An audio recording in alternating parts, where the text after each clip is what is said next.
اعوذ باللہ من الشیطان الرجیم بسم اللہ الرحمن الرحیم لیدخل المؤمنین والمؤمنات جنات تجری من تحتها الانہار خالدین فیہا، تاکہ وہ داخل کرے اہل ایمان مردوں اور عورتوں کو ان باغات میں جن کے دامن میں ندیاں بہتی ہوں گی، جن میں وہ ہمیشہ ہمیشہ رہیں گے، ویکفر عنہم سیئاتہم، اور دور کر دے ان سے ان کی برائیوں کو، وکان ذلک عند اللہ فوزا عظیما، اور یقیناً یہی شے ہے اللہ کے نزدیک بڑی کامیابی ہے۔ وَيُعَذِّبُ الْمُنَافِقِينَ وَالْمُنَافِقَاتِ وَالْمُشْرِكِينَ وَالْمُشْرِكَاتِ الظَّانِّينَ بِاللَّهِ ظَنَّ السَّوْءِ، یہ الفاظ بہت مشابہ ہیں سورہ احزاب کی آخری آیات کے، اور سورہ احزاب جو ہے آپ کو معلوم ہے سن 5 میں نازل ہوئی، اور یہ سن 6 میں نازل ہو رہی ہے، تو زمانہ جو ہے قریب کا ہے۔ اور اللہ سزا دے اور عذاب دے منافق مردوں اور منافق عورتوں کو، اور مشرک مردوں اور مشرک عورتوں کو، کہ جو اللہ کے بارے میں بہت برے گمان رکھتے ہیں۔ علیہم دائرۃ السوء، اصل میں تو ان کے اوپر ہے مسلط برائی کا دائرہ۔ وغضب اللہ علیہم، اور اللہ غضبناک ہوا ہے ان پر۔ ولعنہم، اللہ نے ان پر لعنت فرمائی ہے۔ وعد لہم جہنم، اور ان کے لیے تیار کیا ہوا جہنم کو، وسعت مصیرا، اور وہ بہت بری جگہ ہے لوٹنے کی۔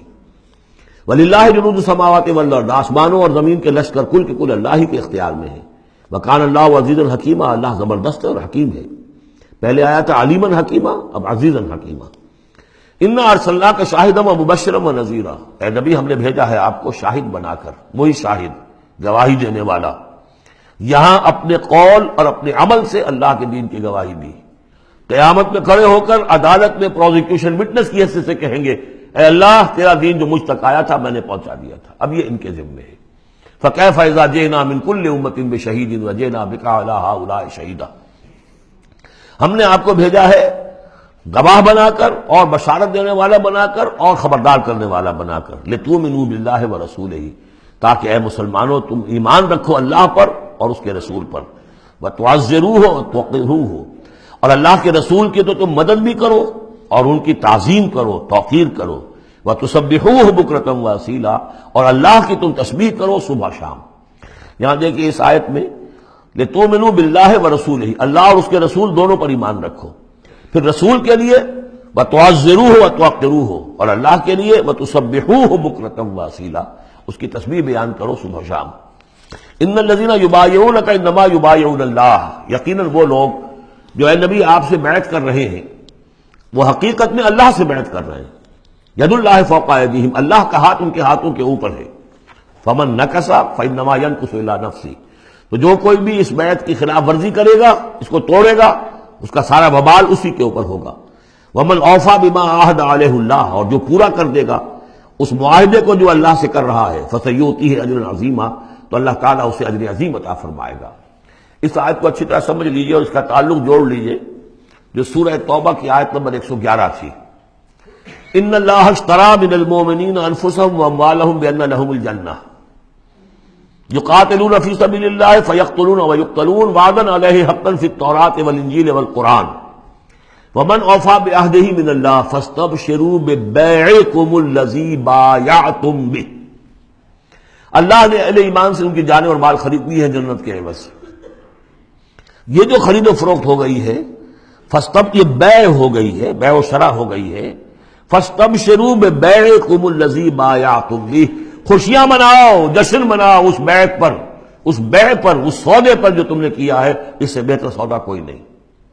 اچھا، یہ بیع تو ہوئی بندے اور اللہ کے مابین۔ فرض کیجئے میں بیعت کر رہا ہوں، اے اللہ میں اپنی جان مال تیرے حوالے کرتا ہوں، لیکن اللہ کے اور میرے درمیان تو غیب کا پردہ ہے۔ یہ کیسے، کس کو دوں یہ جان اور مال؟ کس کے حکم پر دوں؟ کس کے کہنے پر دوں؟ کہاں مال خرچ کروں؟ ظاہر بات ہے کہ اس کے لیے کوئی انسان، اب وہ انسان اس وقت ہے محمد الرسول اللہ صلی اللہ علیہ وسلم، بیع اللہ سے، بیعت محمد سے۔ محمد اللہ کے رسول ہیں، وہ بتائیں گے کہ اس طرح مال خرچ کرو، اس طرح جان لگاؤ، یہ وقت آ گیا ہے جان لے کر میدان میں آ جاؤ، جان ہتھیلی پر رکھو میدان میں آ جاؤ۔ لہذا جو بیع اللہ سے ہوئی ہے، ان اللہ اشتری من المؤمنین انفسهم واموالهم بان لهم الجنہ، اس کے لیے بیعت محمد الرسول اللہ سے ہو رہی ہے۔ اور یہ عرب میں رواج تھا کہ جب وہ کوئی سودا کرتے تھے پھر وہ مصافحہ کرتے تھے، ہاتھ ملاتے تھے۔ ہاتھ جب ملا لیا اب وہ جو سودا ہے پکا ہو گیا، اب پیچھے نہیں جا سکتے آپ۔ جب تک مصافحہ نہیں ہوتا اس وقت تک آدمی کوئی اس میں تبدیلی کر سکتا ہے، لیکن مسافہ جو ہے وہ پختگی کے لیے۔ لہذا یہ بیعت اب محمد رسول اللہ سے ہو رہی ہے کہ ہم نے جو جان اللہ اور اپنی مال جو اللہ کے حوالے کی ہے اسے ہم خرچ کریں گے آپ کے کہنے کے مطابق، جو آپ حکم دیں گے، آپ کی مرضی ہے، آپ ہم سے جب چاہیں یہ جان اور مال حاصل ہے، جب چاہیں وصول فرما لیں۔ یہ بیعت ہے جو ہوئی ہے محمد رسول اللہ سے۔ اچھا، اس میں جو یہ فرمایا، چونکہ یہ تین فریق ہو گئے، اللہ، بیعت کرنے والا اور جس کے ہاتھ پر بیعت کی گئی، لہذا یہ ٹرائی پارٹائٹ ایگریمنٹ ہے، تین فریق ہیں اس کے۔ ایک وہ ہے حضور کا ہاتھ، جس پر بیعت کرنے والے کا ہاتھ آ گیا۔ اللہ نے فرمایا تیسرا ہاتھ بھی ہے، وہ تمہیں نظر نہیں آ رہا، ید اللہ فوق ایدیہم، اللہ کا ہاتھ ان کے ہاتھوں کے اوپر ہے۔ تو یہ تین ہاتھ ہیں در حقیقت اس بیعت کے اندر، اس بیعت کے اندر۔ ان الذین یبایعونک انما یبایعون اللہ، اصل میں تو بیعت اور بیعت جو ہو رہی ہے تو اللہ سے ہو رہی ہے۔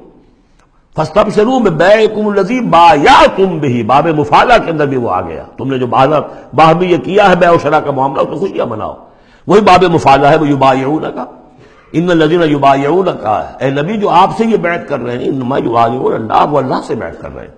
ید اللہ فوق ایدیہم، اللہ کا ہاتھ ان کے ہاتھوں کے اوپر ہے۔ فمن نکث فانما ینکث علی نفسہ، تو جو کوئی بھی اب اس سے روگردانی کرے گا، اسے توڑے گا، اس کی خلاف ورزی کرے گا، اس کا وبال اسی پر آئے گا، آپ پر اس کا کوئی الزام نہیں۔ ومن اوفی بما عہد علیہ اللہ فسیؤتیہ اجرا عظیما، اور جو بھی پورا کر دے گا جس کا کہ اس نے وعدہ اللہ سے کیا ہے، یہ معاہدہ اللہ سے ہوا جان اور مال کا۔ اسی لیے سورہ احزاب میں آپ نے پڑھا تھا نا، من المؤمنین رجال صدقوا ما عہد اللہ علیہ ومنہم من قضی نحبہ ومنہم من ینتظر، اہل ایمان میں وہ جوان مرد ہیں جنہوں نے اپنا جو عہد کیا تھا اللہ سے وہ پورا کر دکھایا، سچا کر دیا۔ ان میں سے وہ بھی ہیں جو اپنی نظر پیش کر چکے، اور وہ بھی ہیں جو باقی منتظر ہیں ابھی کہ کب ہماری باری آئے۔ وبال دوش ہے سر جان ناتواں پہ، مگر لگا رکھا ہے تیرے خنجر و ثنا کے لیے، اے اللہ ہم لیے پھر رہے اس سر کو کہ کب تیری راہ میں کٹے اور ہم فارغ ہو جائیں، سمک دوش ہو جائیں، ہمارے کندھے سمک ہو جائیں، ہلکے ہو جائیں، سمک دوش، کندھا ہلکا ہو جائے۔ یہ سر کا بوجھ ہم لگائے ہوئے ہیں اپنے سر پر کہ کب تیری طرف سے حکم آئے ہم نے اپنے سر کٹوائیں اور ہم فارغ ہوں۔ اب اسی کو سمجھ لیجئے کہ حضور کے بعد یہ بیعت کس سے ہوگی؟ جو بھی کوئی داعی اللہ اب کھڑا ہو اللہ کے نام کے، نبی تو نہیں ہوگا، ہوگا امتی، اطاعت اس کی ہوگی، اللہ اور اس کے رسول کی اطاعت کے نیچے نیچے، اس کے دائرے کے اندر، مستقل بذات اطاعت اس کی نہیں ہوگی۔ لیکن یہ کہ بہرحال اب بھی ضرورت ہوگی کہ کوئی جماعت ہو، کوئی جمعیت ہو، کوئی طاقت ہو، ایک فرد سے جو ہے اکیلا چنا بھاڑ نہیں پھوڑ سکتا۔ دین کو غالب کرنے کی جد و جہد، عقیم الدین جو ہم پڑھائے ہیں، یہ پورا سلسلہ جو ہے مکی صورتوں کا جو ان مدنی صورتوں کے ساتھ منسلک ہے، توحید عملی، اقامت دین، اور جو اس صورت کے اندر آ جائے گا لیظہرہ علی الدین کلہ، اس کے لیے جماعت چاہیے، جمعیت چاہیے۔ تو اب بھی کوئی اللہ کا بندہ ہوگا، آپ اسے ٹھوک بجا کر دیکھ لیں، اطمینان دیکھیں، سوچ دیکھیں اس کی رائے کیا ہے، وہ کیا سمجھتا ہے، اگر وہ دین سے بھی واقف ہے، اگر وہ یہ کہ زمانے کے حالات سے بھی واقف ہے، اس کی شخصیت کو دیکھیے، اس کے ماحول کو دیکھیے، اگر آپ کا دل گواہی دے کہ یہ کوئی بہروپیہ نہیں ہے، یہ واقعتاً سنسیئر آدمی ہے، خلوص کے ساتھ اس کے ہاتھ میں ہاتھ دے کر بیٹھ کے ساتھ چلیے۔ یہی طریقہ مسنون اور منصوص ہے، یہی ایک طریقہ ہے جس کا قرآن مجید میں، یعنی نصوص کسے کہتے ہیں؟ نصوص قرآنی، نصوص حدیث، حدیث میں بھی ذکر ہے تو بیعت کا ہے۔ باقی اور کوئی طریقہ جماعت سازی کا مسنون نہیں ہے۔ مباح وہ بھی ہے، جو بھی طریقہ اختیار کر لیا مباح ہے، حرام نہیں ہے۔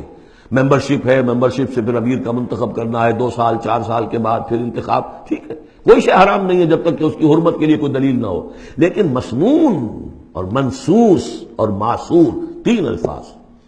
نصوص قرآن و سنت میں جس کا تذکرہ ہے وہ بیعت ہے۔ جو مسنون ہے پوری زندگی حضور کی جو ہے، اس میں کتنی بیعتیں ہوئی ہیں، بیعت عقبہ اولیٰ، بیعت عقبہ ثانیہ، بیعت رضوان، اور پھر یہ کہ نحن الذین بایعوا محمدا علی الجہاد ما بقینا ابدا۔